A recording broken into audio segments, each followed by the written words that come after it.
Hello student, तो आज हम आपको बताने जा रहे हैं एड्स के बारे में। एड्स बहुत ज़्यादा ख़तरनाक बीमारी में से एक है। तो एड्स कैसे होता है, कब होता है, क्यों होता है, इससे रिलेटेड सारी चीज़ें पढ़ेंगे हम। तो एड्स बेसिकली देखिए, एड्स बहुत एक ख़तरनाक बीमारी इस वजह से भी है। आमतौर से जो डिज़ीज़ बहुत अच्छी डिज़ीज़, यानी डिज़ीज़ तो बहुत ख़राब, सारी डिज़ीज़ ही हमारे लिए नुकसानदेह है, लेकिन कुछ डिज़ीज़ अच्छी मानी जाती हैं, यानी कि वो डिज़ीज़ बहुत ज़्यादा सही मानी जाती है कि जो हमें पता चल जाए। अब कुछ डिज़ीज़ ऐसी होती हैं जो हमें पता ही नहीं चलती है। अब इसमें जैसे कैंसर है, कैंसर के शुरुआती स्टेज के कैंसर तो हमें पता ही नहीं चलते, बहुत आगे जाके कैंसर की स्टेजेस हमें पता चलती हैं। या फिर शुरुआत के कैंसर किन लोगों को पता चल जाते हैं, किसी और काम के लिए गए, पता ये चला कि ये भी है, यानी एक्सरे आपने कराया किसी और चीज़ के लिए, एमआरआई आपने कराया किसी और चीज़ के लिए, सीटी स्कैन कराया किसी और चीज़ के लिए, लेकिन आपको ट्यूमर डॉक्टर ने बता दिया कि वो चीज़ छोड़िए, ये ज़्यादा बड़ी चीज़ है, इस पर ज़्यादा गौर करिए, अभी शुरुआती है, बाद में सही भी हो सकता है। तो आज हम आपको बताने जा रहे हैं एड्स के बारे में। तो एड्स से रिलेटेड सारी चीज़ें पढ़ेंगे। तो एड्स में क्या है कि एड्स एक बहुत ख़तरनाक बीमारी है। तकरीबन इसमें कुछ महीने यानी 5-6 महीने या फिर कभी कभी सालों लग जाते हैं ये पहला सिम्टम आने में हमारी बॉडी में। तो हमें पता ही नहीं चलता कि हमें एड्स है।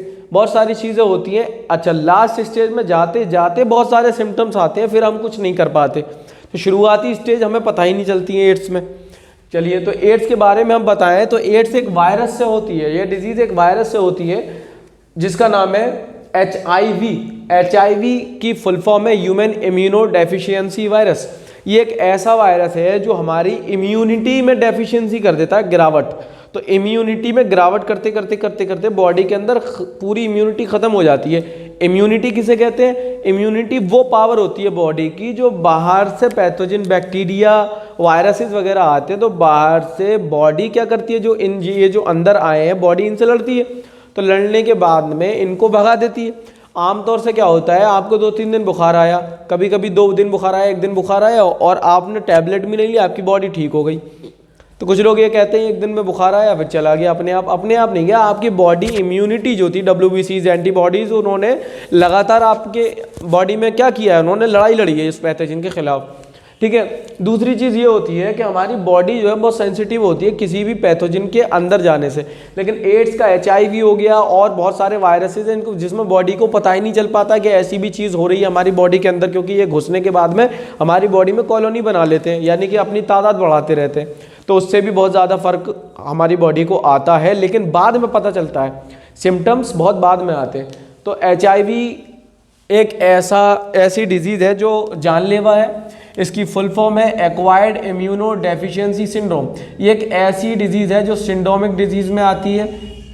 दूसरी इंपॉर्टेंट बात यह है कि ये इम्यूनो डेफिशिएंसी है। इम्यूनो डेफिशिएंसी का मतलब होता है इम्यून सिस्टम में गिरावट, कमी लाना, निरंतर लगातार कमी लाते रहता है। इतनी बात समझ में आ गई। AIDS is also known as slim disease के नाम से भी ये मशहूर है। इसमें क्या होता है, एड्स का जो वायरस होता है वो HIV होता है। HIV जो वायरस होता है ये क्या करता है, हमारी बॉडी के T4 सेल्स, बॉडी में T हेल्पर सेल्स होते हैं या T4 सेल्स होते हैं, ये क्या करते हैं, ये बॉडी में आपके WBCs वगैरह फॉर्म करते हैं।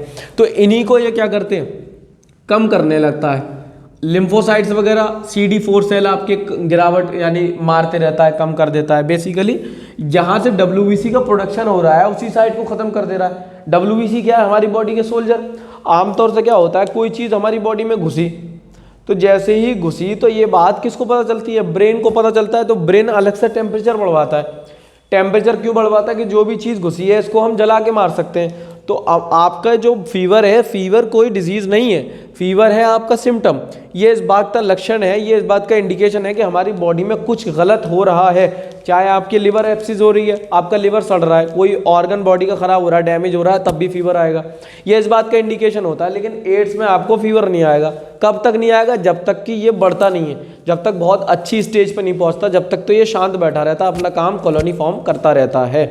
अब ये देखिए, कोरोना के जो वायरसेस वगैरह हैं, इसमें भी बॉडी क्या करती है, इसमें बहुत ज़्यादा खतरनाक बात ये होती है कि इसके सिम्टम भी आ जाते हैं, जल्दी ही आ जाते हैं और मौत भी हो जाती है। तो ये इसका तो पूरा ही क्या है, पूरा मैकेनिज्म ही अलग है।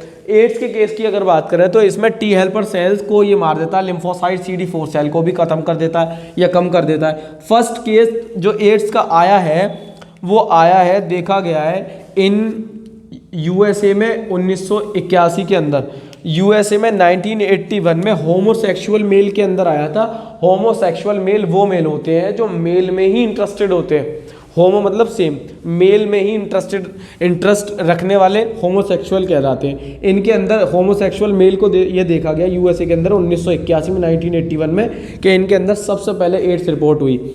Virus of AIDS was isolated by, अब इस वायरस को पता लगने के बाद में जिस साइंटिस्ट ने आइसोलेट किया, आइसोलेट का मतलब इसको अलग किया, निकाला, इसकी स्टडी करना शुरू की, वो थे लक मोंटैग्नर। ये फ्रांस के थे। 1983 में इन्होंने क्या किया, आइसोलेट किया। और एक साइंटिस्ट थे रॉबर्ट गैलो जो USA में 1984 में इन्होंने क्या किया, बताया, आइसोलेट करके दिखाया। तो दोनों साइंटिस्ट ने लगभग सेम ही काम करके बताया। ठीक है, साइंटिस्ट के नाम हो गए। अच्छा, एक स्पेलिंग में थोड़ी गड़बड़ हो तो आप सर्च कर सकते हैं। नेक्स्ट है HIV इज SsRNA। SS का मतलब होता है सिंगल स्ट्रैंड RNA होता है, कुछ इस तरह की इसकी वॉल होती है और बीच में सिर्फ एक जेनेटिक मटेरियल होता है, उसको RNA बोलते हैं। तो SsRNA मतलब एक ही स्ट्रैंड का, सिंगल स्ट्रैंड का RNA इसके अंदर होता है। नेक्स्ट है इंडिया के अंदर, in India first case of AIDS was reported in, India के अंदर सबसे पहला केस जो रिपोर्ट हुआ वो ये देखा गया प्रोस्टिट्यूट के अंदर हुआ, जो सेक्सुअल वर्कर्स होती हैं उनके अंदर देखने को मिला चेन्नई में 1986 में। 1986 में सबसे पहला केस चेन्नई के अंदर हिंदुस्तान में देखने को मिला। ये भी नीट में सवाल आता है, ये बहुत सारे सवाल डायरेक्ट सवाल आते हैं बहुत सारे कोर्सेज में, बायोलॉजी के जितने भी, नर्सिंग हो गया, पैरामेडिकल कोर्सेज हो गए, नीट हो गया, BMS सब में ये आता है। AIDS human population 1980s Africa monkey, मतलब कहने का मतलब यह है एड्स जो है ह्यूमन पॉपुलेशन में जो आया है वो तकरीबन ये कहा गया है अफ्रीका से मंकी में आया है 1960 में। हमें रिपोर्ट कब हुआ, 1981 1981 में USA में। उसके बाद हमारे यहाँ जो रिपोर्ट हुआ 1986 में। इतनी बात समझ में आ गई, मंकी से पहला। नेक्स्ट है अदर नेम, दूसरे नाम जो HIV के और नाम से बोला जाता है। HIV को आमतौर से हमारी कंट्री में तो HIV बोला जाता है, लेकिन और भी कंट्रीज हैं जिसमें ये अलग अलग नाम से जाना जाता है। HCLV third, HTLV third, LAV and HIV, ये इसके नेम्स हैं। नेक्स्ट ट्रांसमिशन ऑफ एड्स कैसा फैलता है, ज़्यादातर ये देखा गया है एड्स को फैलने का मेन कारण है सेक्सुअल रूट। सेक्सुअल रूट का मतलब मल्टीपल पार्टनर्स, अगर आप चेंज कर रहे हैं, मल्टीपल पार्टनर्स के साथ सेक्सुअल एक्टिविटीज़ कर रहे हैं तो चांसेस ये हैं कि ज़्यादा वहाँ पे फैला है। ठीक है, 80%। नेक्स्ट है पेरेंटेरल रूट। बाई पेरेंटेरल रूट का मतलब होता है इन्फेक्टेड नीडल्स वगैरह, सुई वगैरह, सिरिंजेस वगैरह, इन सब से, ब्लेड से, सर्जिकल इंस्ट्रूमेंट वगैरह से। जो भी पेशेंट है वो गया नाई के पास, उसने दाढ़ी बनवाई, दाढ़ी सेम ही ब्लेड से दूसरे नॉर्मल बंदे को कर दी अफेक्ट, तो होगा क्या, नॉर्मल जो था वो भी अफेक्ट हो जाएगा। या आपने नीडल जो एक जगह एक मरीज को नीडल यूज़ हुई, वही नीडल दूसरे मरीज को भी यूज़ हुई, तो वो क्या हो जाएगा, प्लाज्मा ट्रांसफ़र हो जाएगा या ब्लड से ट्रांसफ़र हो जाएगा। तो ट्रांसफ़र वायरस का आसानी से हो जाता है। तो आप याद रखें, नाई वगैरह से ब्लेड बदलवाएं। और ये सर्जिकल इंस्ट्रूमेंट में एक मरीज़ का एक ही होना चाहिए, ये नहीं है सबका एक ही घर में पूरे से एक सिरिंज से ही सबको क्या लग रही है, टीके लग रहे हैं या कुछ और हो रहा है, सिरिंज से ही आप इंजेक्शन दे दे रहे हैं। नेक्स्ट है पेरेंटल ट्रांसमिशन, माँ से बाप से बच्चों में आ जाना। ये भी एक मदर के मिल्क ने, मदर को है, मदर का मिल्क बच्चे ने पिया, एग्जाम्पल है ये, वो बच्चे को भी आ गया। वर्टिकल ट्रांसमिशन थ्रू प्लेसेंटा वगैरह भी हो जाता है। माँ से, जो माँ इन्फेक्टेड है, वो माँ के पेट में बच्चा है, वो बच्चे जो खाना पानी लेता है वो माँ से ही लेता है। माँ की ट्यूब होती है एक, जिसको नाल बोलते हैं, उसको प्लेसेंटा बोलते हैं, प्लेसेंटा के थ्रू खाना खाता है। अब मान लीजिए जिस औरत के अंदर ये एड्स है वो अपने बच्चे को खाना पहुँचा रही है, तो जाहिर है उसको भी होगा प्लेसेंटा के थ्रू, तो ये वर्टिकल ट्रांसमिशन कहलाता है। नेक्स्ट है मिसकंसेप्शंस भी बहुत हैं एड्स को लेकर। ये ऐसे नहीं फैलता, किसी एड्स वाले बंदे के साथ आपने क्या कर लिया, हाथ मिला लिया, उससे गले मिल गए, नॉर्मली आमतौर से एड्स वाले बंदे के साथ क्या करते हैं, लोग दूर भागने लगते हैं। देखिए ये एड्स की मेन वजह यही है कि लोग इसको गलत तरह से इंटरप्रेट कर दें। देखिए हर आदमी को एड्स इस वजह से नहीं होता कि वो सेक्सुअल एक्टिविटी में क्या था, मुलव्विस था, इन्वॉल्वमेंट रखता था। हो सकता है वो किसी से ट्रांसमिशन हुआ हो, उसकी माँ से उसको आया हो या उसके बाप से उसको आया हो। दूसरी वजह ये भी हो सकता है वो नाई वगैरह के ब्लेड वगैरह से शुरू वहाँ पहुँच गया हो। मिसकंसेप्शंस वगैरह यही है, AIDS do not spread hugging through kissing, shaking hands, हाथ वाथ मिलाने से भी नहीं फैलता। नेक्स्ट है इंक्यूबेशन पीरियड। इंक्यूबेशन पीरियड उस पीरियड को कहते हैं जब सबसे पहला सिम्टम आता है। तो सबसे पहला लक्षण कब आता है, लगभग 6 महीने, कम से कम 6 महीने और ज़्यादा से ज़्यादा 10 साल के अंदर अंदर ये आपका पहला सिम्टम आएगा। एनसीईआरटी कहती है from few month to several year. आमतौर से ये देखा गया 5 से 10 साल के बीच में आ ही जाता है, ठीक है।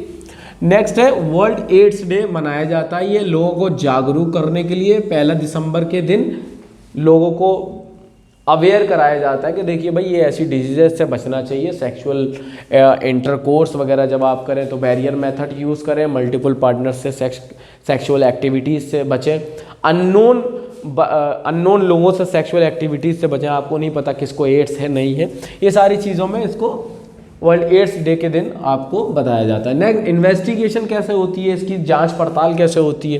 देखिए इन्वेस्टिगेशन या डायग्नोसिस इसकी पीसीआर के थ्रू होती है। पीसीआर में क्या होता है, पॉलीमेरिक चेन रिएक्शंस होती हैं, वह वायरस को पाला जाता है, बढ़ाया जाता है, देखा जाता है, यही सब कराया जाता है। नेक्स्ट इसका जो टेस्ट है वो है एलाइजा। एलाइजा की फुल फॉर्म आती है नीट में एंजाइम लिंक्ड इम्यूनो सर्वेंट ऐसे।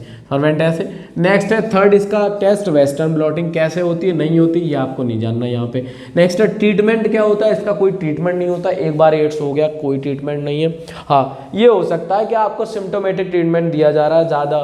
ज़्यादा एड्स वाले बंदे को थकावट है तो एनर्जी बूस्टर के लिए कुछ दे दिया, ज़्यादा फीवर है तो पैसीमोल या पैरासीटामोल वगैरह सॉल्ट दे दिया, दर्द हो रहा है तो दर्द की टेबलेट दे दी। पर्टिकुलर HIV को मारने की कोई दवा है नहीं, क्योंकि HIV बुरी तरीके से आपकी बॉडी में इन्फेक्ट कर जाता है। आपकी बेसिकली सिंड्रोमिक डिजीज़ है, जेनेटिक डिसऑर्डरनेस भी कर देता है ये वहाँ जाके, ठीक है, जीन में जाके तक चेंजेस कर सकता है ये। नो ट्रीटमेंट है, प्रिवेंशन इज ओनली क्योर। इससे सिर्फ बचाव क्या है इसका, इसको होने ही मत दो। अपने आप में क्या रखो, अपनी